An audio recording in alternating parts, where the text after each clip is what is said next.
Ladies and gentlemen, welcome back to YouTube. Now, something very interesting has happened in the world, especially in Ukraine, and it is going to shake the markets. Now, if you remember, when Donald Trump came into office, one of the things he said is that he was going to negotiate and he was going to stop the war in Ukraine. And of course, these things are always very easy to say, but something interesting has happened. Now, the trade deal, the United States has reached a mineral agreement with Ukraine. Now, this mineral agreement is, of course, based on the fact that if you're collecting money, so United States is now going to have to take some minerals in exchange for all of that. That's number one. And number two, after reaching the mineral deal with Ukraine, the United States now pulled out of the peace talks between the Ukraine and Russia. United States has now withdrawn. That means peace is not coming anytime soon. And guess what?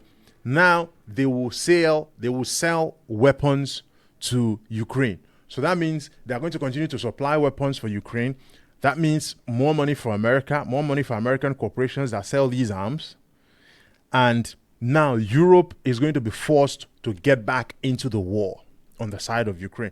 Now, if Europe is going to be forced to get back into the war on the side of Ukraine, what does that tell us? It tells us that now the Europeans have to now put their hands into their pockets and spend money on that war because the United States have officially pulled out of the agreement. So what does that tell you is going to happen to the euro? Most likely we're going to see a sell-off on the euro. That is a very, very huge chance. There's a very serious chance that that is likely to happen within the markets.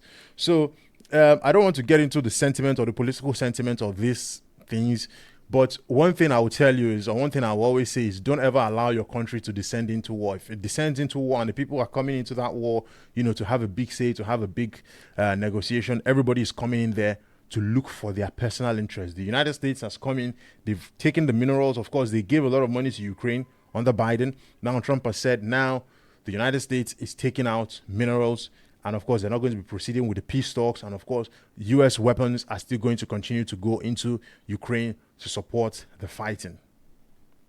End of story. So the war is going to continue in Ukraine. Europe is now going to spend more money. So automatically, what that is going to mean is all the money that they are going to have to print to fund that war in Ukraine, they'll probably start to lower interest rates so that they don't have to pay a lot of interest on that money, because they are basically going to borrow the money from the ECB. So lowering of interest rates could be around the corner, with respect to that. And of course, if they choose to keep their interest rates high, we are printing a massive amount of money at very high interest rates. I honestly don't know how that helps you, but ladies and gentlemen, that is the situation we have on our hands. So this week that we are getting into, we are likely to see some very, very interesting strength coming into the dollar. Another argument that we have for the dollar is that NFP came out a lot stronger than expected. The numbers came out very, very nice on the dollar. So, and one more beautiful thing that we also have that could potentially go in for the dollar as well, that could potentially help the dollar as well this week, is that China has now stated that they are now willing to negotiate with the United States. They've not said that they're going to negotiate. They said that they are considering negotiations with the United States. And you must understand something. These two economies, if they go to this kind of trade war, both of them are going to bleed.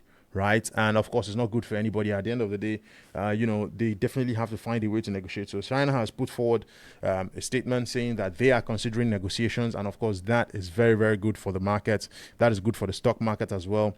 And it's, of course, very, very good for the dollar. So, we're going to get into the new week. And of course, I'm not looking at the technicals. I'm just looking at, the raw fundamentals, and of course with the event that happened in Ukraine and how all of these things are likely to come together to give us a very, very bullish and strong dollar, which could now potentially mean that we're going to start to see a sell-off from AU, pound, euro, kiwi, and of course USD CAD and all of those other pairs. They take off to the upside. Probably a potential correction. We're yet to see that, but then that is the situation that we are likely to have in our hands in the coming weeks, in the market. So let's see how it goes. If you have any questions, any suggestions, leave them in the comments. I'll be more than happy to get back to you on those. And I'll see you on the next one. Cheers.